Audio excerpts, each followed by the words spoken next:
March 23, 2006. It was a seemingly ordinary Thursday in the small community of Santa Rita, a rural area of Juazeiro do Norte in the interior of Ceará, Brazil. The sky was clear, dotted with a few scattered clouds, and the temperature hovered around 38 degrees Celsius, typical for the transition from summer to autumn in this semi-arid region of the Brazilian Northeast. For 43-year-old José Antônio Ferreira and his 39-year-old wife, Maria das Graças Oliveira, the day began like any other. They were a simple, hardworking couple, well-loved by their local community. José was a farmer, tending to the small property he had inherited from his father, where he primarily grew corn, beans, and cassava. Maria supplemented the family's income by selling cakes and tapiocas, which she made by hand in a small wood-fired oven built in their backyard. They had 3 children, 2 adults who lived in the capital city of Fortaleza, and a 16-year-old son, Pedro, who still lived at home. That morning, Pedro left early for school, located about 5 kilometers away in a neighboring community. He remembered saying goodbye to his parents around 6:30. My father was having coffee, getting ready to go to the fields. My mother was in the kitchen making tapiocas to sell later, the young man would later report to the authorities. It was a normal day, nothing seemed different. According to neighbors, José was last seen around 7:15 as he left his house and headed toward his fields. He was wearing a faded blue plaid shirt, worn-out jeans, and a straw hat, his usual work attire. He carried a hoe and a thermos of coffee. Maria, in turn, was last seen by Dona Francisca, a neighbor who lived about 300 meters away. Francisca passed by the Ferreira's house around 9 o'clock that morning. She was in the backyard near the oven preparing tapioca dough, the neighbor recounted. I waved and she waved back, smiling as always. The couple's absence would not be noticed until hours later. When Pedro returned from school around 5 in the afternoon, he found the house empty. At first, the teenager wasn't alarmed. It was common for his parents to spend the day out working. But as night fell and neither of them returned, a knot of worry began to form. Around 8 o'clock, Pedro decided to seek help at Dona Francisca's house. The boy arrived in a panic, saying his parents hadn't come home. She recalled, I found it strange because Maria would never leave her son alone without letting him know. A small makeshift search began that same night. A few neighbors, armed with flashlights and lanterns, checked the fields and nearby areas, but found nothing. The next morning, March 24th, the situation became officially alarming. The bed was still made. The couple's clothes were in their proper places, and there were no signs they had planned a trip. In the field, José's hoe was found leaning against a tree, his thermos half full, indicating he had been working normally that day.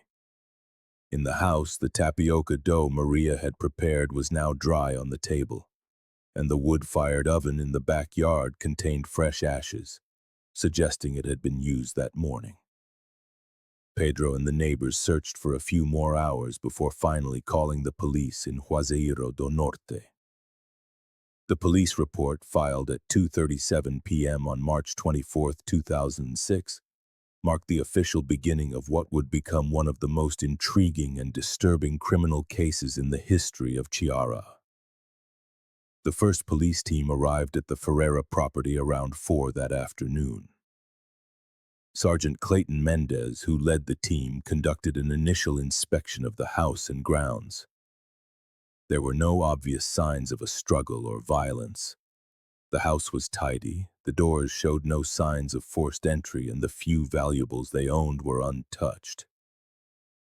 It didn't look like a typical case of robbery or home invasion, he noted in his first report. An official search began immediately with a team of 6 police officers and about 20 volunteers from the community. They scoured the fields, nearby wooded areas, back roads, and even a small reservoir located 2 kilometers from the property. Sniffer dogs were brought in from Fortaleza the next day, but they couldn't establish a consistent trail. "It's as if they simply evaporated," commented one of the officers involved in the initial search. News of the disappearance spread quickly through the region. The couple's two older children, 24-year-old Carlos and 22-year-old Ana, returned immediately from Fortaleza to help with the search and care for their younger brother. "It didn't make any sense," Carlos told the journalists who were beginning to arrive in the community. "Our parents had no enemies. They weren't involved in anything illegal. They were simple, hardworking people who just wanted to live in peace."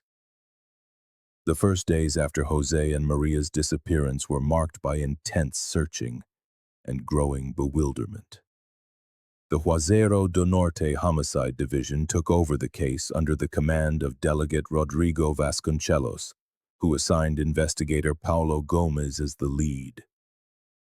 "From the beginning, we treated this as a high-priority case. A couple disappearing simultaneously for no apparent reason raises many questions," the delegate stated in an interview with local press. The first line of investigation focused on possible financial problems or land disputes. Authorities discovered that Jose had recently refused an offer to sell his property to a local businessman interested in expanding his land for cattle ranching. However, according to witness statements, the refusal had been amicable without any major tension. Jose simply said the land was a family inheritance and he intended to pass it on to his children. The buyer understood and didn't insist, a neighbor reported. The couple's bank statements obtained with a court order revealed a modest but stable financial situation.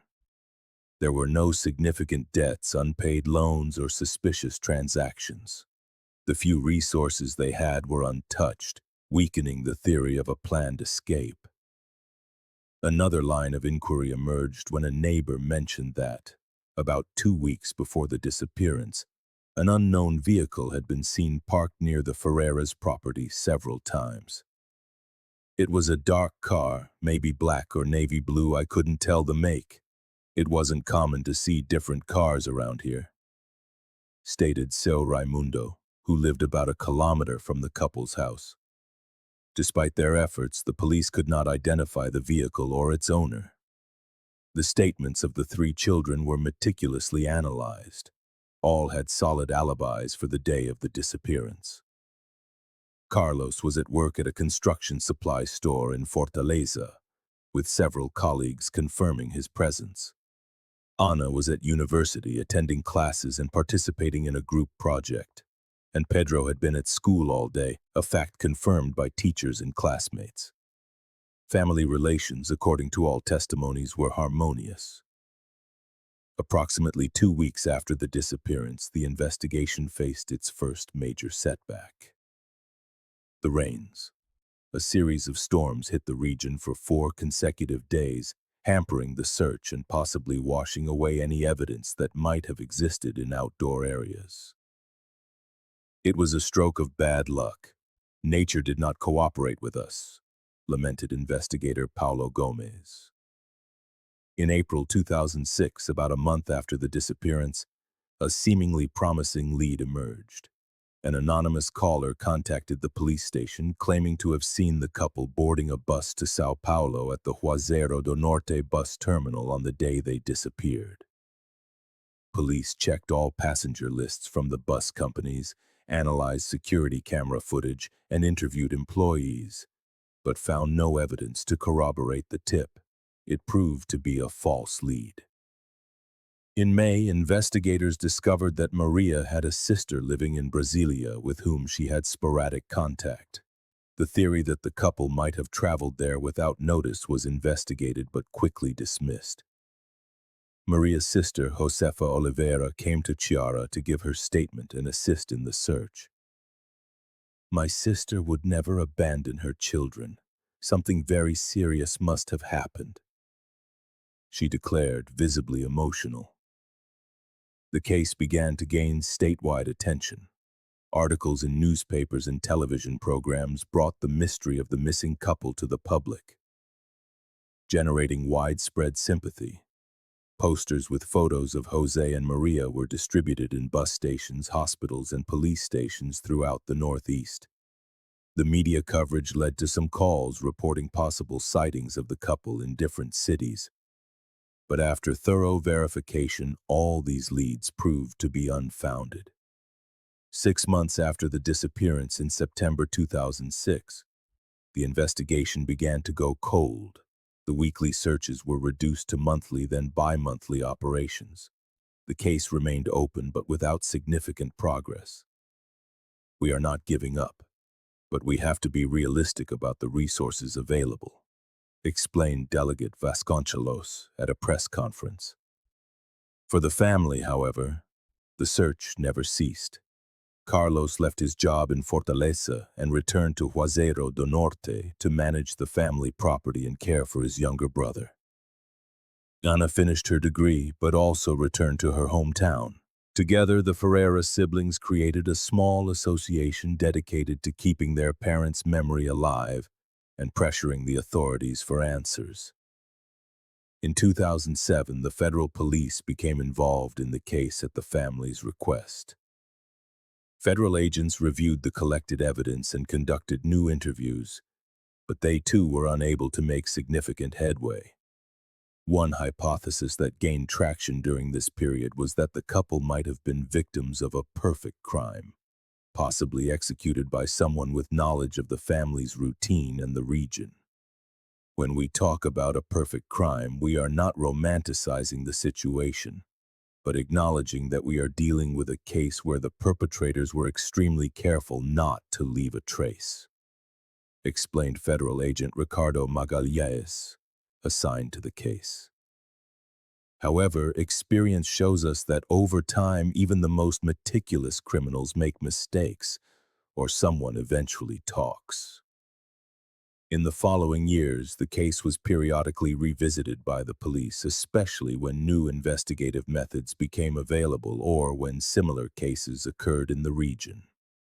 In 2010, with advancements in digital forensics, the couple's few phone communications were reanalyzed, but revealed no relevant information. Between 2011 and 2018, the Jose and Maria case, as it came to be known, became a kind of local legend. Alternative theories began to circulate, some bordering on the absurd, alien abductions, an escape to start a new life under new identities, involvement with treasure buried during the era of the Cangacho bandits. The sensationalist press occasionally exploited these theories, much to the dismay of the family who continued to seek concrete answers. During this time, the Ferreira property was maintained by the children, who took turns caring for the land. The oven where Maria had made her tapiocas remained intact, almost like a memorial. Pedro grew up, graduated, married, but never abandoned the hope of discovering what had happened to his parents. "I live in a state of limbo, unable to close this chapter," he declared in a 20 interview on the 12th anniversary of their disappearance. "I don't know if I should mourn their deaths or wait for their return." The year 2019 brought a radical shift in the case. On January 15th, the Juazeiro do Norte Homicide Division welcomed a new delegate, André Martins, a professional with vast experience in disappearance and homicide cases. One of his first actions was to review unsolved cases, and the disappearance of José and Maria particularly caught his attention. "I noticed some inconsistencies in the initial reports and decided it was worth taking a fresh look at the case," Martins later explained. The new delegate assigned a dedicated team to re-examine all the evidence, re-interview key witnesses, and apply new investigative techniques developed in recent years. One of the team's first actions was to conduct a complete sweep of the Ferreira property using ground-penetrating radar, or GPR, a technology that can detect anomalies in the subsoil without the need for excavation. This technology, relatively new in Brazil, had recently been acquired by the Ceará Public Security Secretariat. We decided to start with the property, not because we suspected the children, but because statistically in disappearance cases the answers are often closer than we imagine, the delegate explained. On February 23, 2019, during the GPR scan, technicians detected a significant anomaly precisely under the old wood-fired oven where Maria used to prepare her tapiocas. The equipment indicated an unnatural cavity approximately 1.5 meters below the base of the oven, reported the lead technician Marco Silveira. With a court order and in the presence of the couple's children, the team began a careful excavation at the site. After removing the oven structure, which had remained practically untouched since 2006, the investigators dug down following the GPR's indications. At a depth of approximately 1.7 meters, they found what appeared to be a makeshift shelter, possibly an old decommissioned cistern or well, that had been covered by layers of earth, stones, and finally, by the oven itself. What the team found inside that cavity shocked even the most seasoned investigators. Human skeletal remains partially decomposed belonging to two individuals. Alongside the remains, they found fragments of fabric that matched the descriptions of the clothes José and Maria were wearing on the day they disappeared. Scraps of a blue plaid shirt and a floral dress. It was a moment of profound shock and paradoxically of relief. After 13 years, we finally had a concrete, albeit terrible, answer, Detective Martins reported. The couple's children, present during the discovery, experienced a whirlwind of emotions. "It's hard to describe what I felt," declared their son Carlos. "On one hand, it was the confirmation of something I had feared deep in my heart. On the other, a strange sense of closure." The remains were carefully removed and sent to the Forensic Medical Institute in Fortaleza for detailed analysis.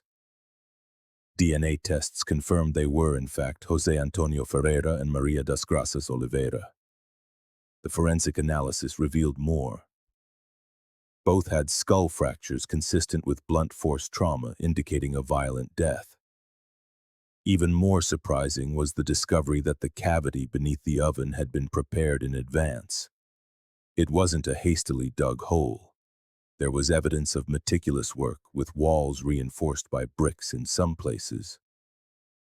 "This suggests premeditation," explained forensic expert Dr. Luisa Campos.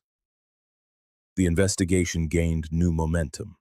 With concrete evidence of homicide, the police were no longer searching for a missing couple, but for those responsible for a premeditated and meticulously concealed double murder. A new round of interviews with neighbors, acquaintances, and potential witnesses began. In March of 2019, a crucial lead emerged. Sebastián Alves, a farmhand who had briefly worked for José in 2006, voluntarily approached the police after learning of the discovery. His testimony brought surprising information to light. "About 2 weeks before the disappearance, I saw 3 men talking with José in the field.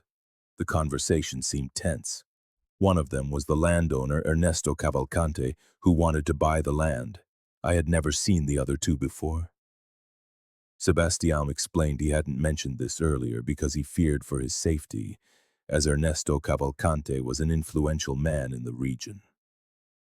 "He had a reputation for solving problems his own way," the worker stated. Ernesto Cavalcante, the landowner mentioned, was the very businessman who had made an offer to buy the Ferreira's property months before their disappearance.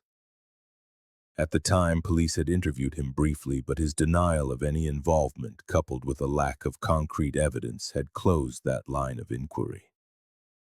With the new testimony, police began to investigate the landowner and his inner circle more deeply.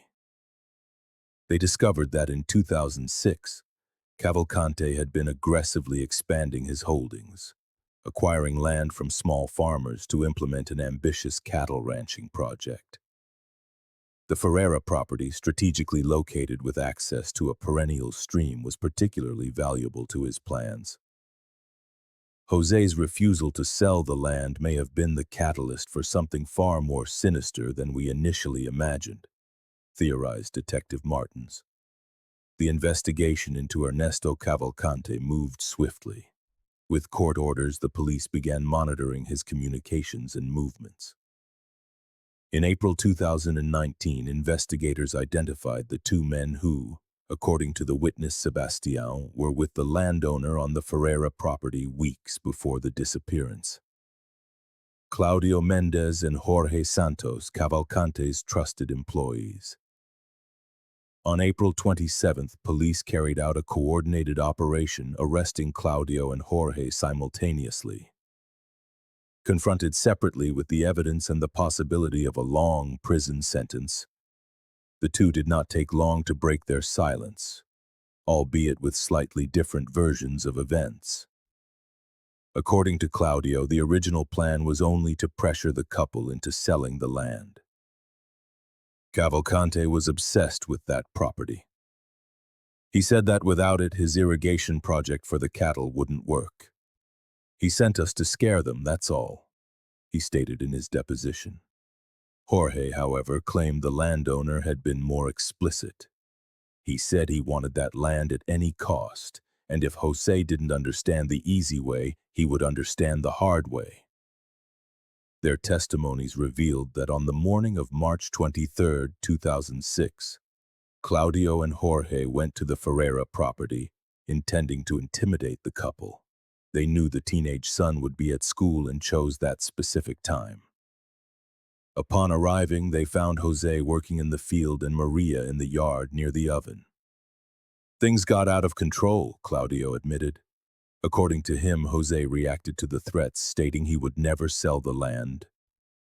That was his family's inheritance. A heated argument escalated into physical violence. Jorge lost his head and hit José with the hoe. He fell, bleeding heavily. Then we realized the woman had seen everything from the kitchen door. The two men chased Maria, who tried to flee into the house.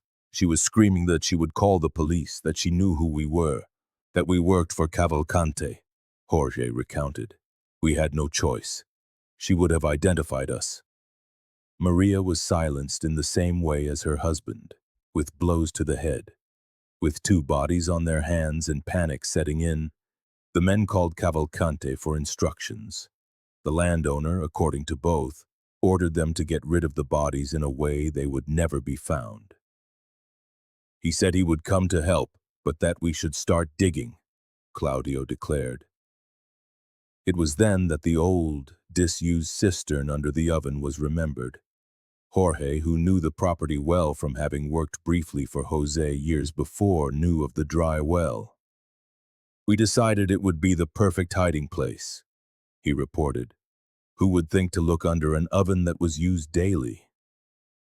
The three men worked for hours, deepening the cistern, placing the bodies inside, and then carefully rebuilding the oven on top. The work was completed shortly before their son, Pedro, returned from school. The murderers had already left the property, taking with them any evidence that could incriminate them. Based on these testimonies, Ernesto Cavalcante was arrested on April 30, 2019, at his ranch. Unlike his henchmen, the landowner vehemently denied any involvement in the murders. I am the victim of a conspiracy. These men worked for me, yes, but I never ordered any violence, he declared in his first statement. However, the investigation uncovered compelling evidence against him.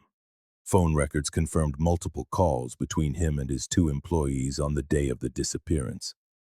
A search of his ranch found documents suggesting an elaborate plan to acquire several properties in the region, including specific notes about the Ferreira's land, described as essential with the annotation, resolved by April 2006. Even more significant was the testimony of his former accountant, who stated he had prepared purchase and sale documents for the Ferreira property with forged signatures shortly after the disappearance. He told me the couple had accepted the offer and moved to Sao Paulo, but he needed the paperwork in order quickly, recounted the accountant. who became a key witness for the prosecution.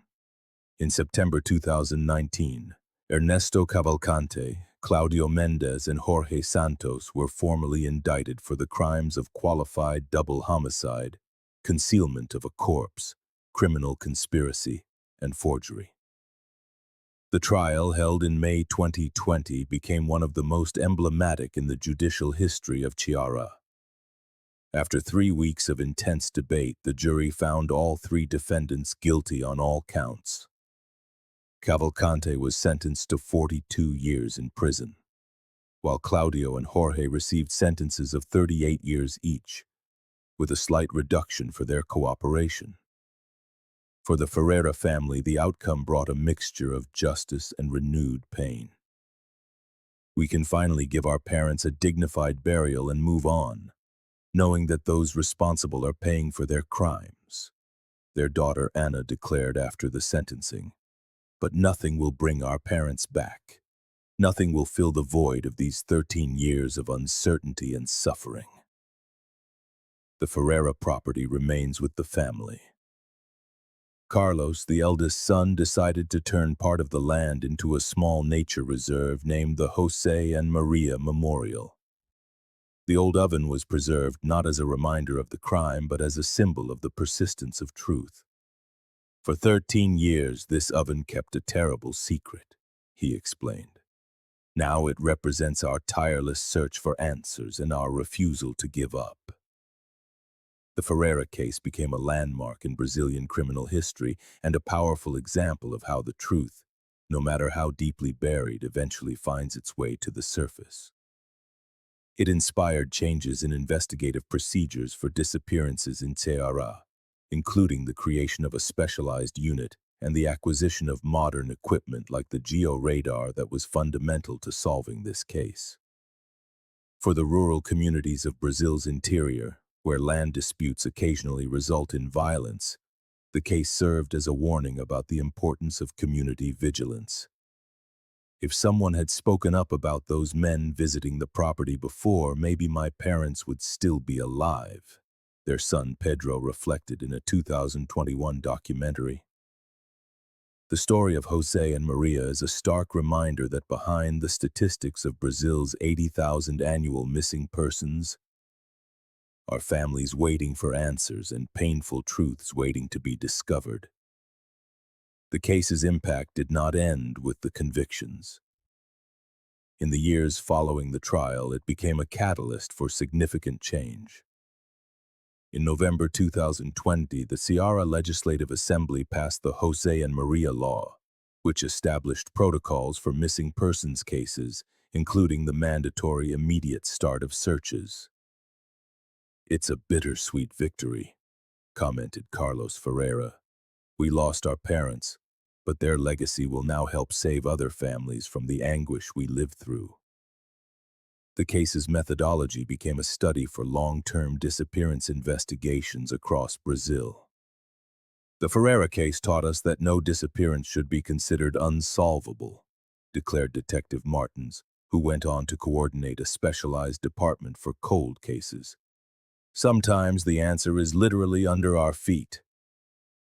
In 2022, an international documentary series titled "Beneath the Oven, The Buried Truth" brought the story to a global audience, raising awareness about the issue of disappearances in Brazil. For the children of José and Maria, the following years brought a slow rebuilding of their lives. Pedro, who was only 16 when he lost his parents, graduated with a law degree and now works in the public prosecutor's office, focusing on rural disputes. "I turn my pain into purpose," he explained. "Every time I achieve justice for a rural family, I feel I am honoring my parents' memory." Anna became a psychologist, specializing in trauma and grief, helping families of the missing. Carlos remained on the family property, transforming it into a model of sustainable farming and expanding the José and Maria Memorial into an educational center. The family's story also brought to light the persistent problem of agrarian conflicts and rural violence in Brazil, where thousands of similar crimes remain unpunished. The Ferreira case is exceptional not for the crime itself, but for its resolution. It exposed the deep inequalities in access to justice and proved that without the family's persistence and a determined detective, the truth would likely have remained buried. In 2024, on the 18th anniversary of the disappearance, a solemn ceremony was held at the memorial. Authorities, activists, and community members gathered to honor not only the Ferreira couple but all victims of rural violence. A new space was inaugurated, the Center for Documentation and Memory of Agrarian Conflicts, an archive ensuring that these stories and the fight for justice they represent will never be forgotten. This place, Pedro declared at the inauguration, is not merely about death and belated justice, but about life and resistance. Each document guarded here, every story preserved, is a way of saying, we have not forgotten. We will not normalize violence. We continue to fight for a country where no rural worker must fear for their life while defending their land. As for the convicted men, their stories also took significant turns. Ernesto Cavalcante, the mastermind behind the murders, passed away in prison in 2023 at the age of 78, due to heart complications. Claudio Mendes and Jorge Santos remain incarcerated, their requests for parole repeatedly denied due to the severity of their crime. Interestingly, Jorge Santos, the youngest of the three, began collaborating with researchers and law students.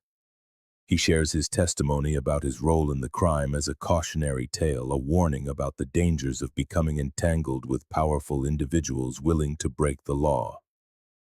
I destroyed not only 2 innocent lives, but my own as well, he stated in an educational documentary produced by the Chiara Court of Justice, all for loyalty to a man who saw me as disposable. And so, the case of José and Maria Ferreira represents far more than the resolution of a 13-year-old mystery. It has become a symbol of the struggle for justice in rural lands, a catalyst for change in public policy, and a powerful reminder that no matter how deeply the truth is buried, it will eventually find its way into the light. If you've watched this far, it's because you care about these cases that scar families forever. Please leave a comment saying, I watched to the end, so I can know who you are and recognize those who truly care about the search for truth. And don't forget to like this video and share it with others who appreciate true stories that make us reflect on justice and perseverance.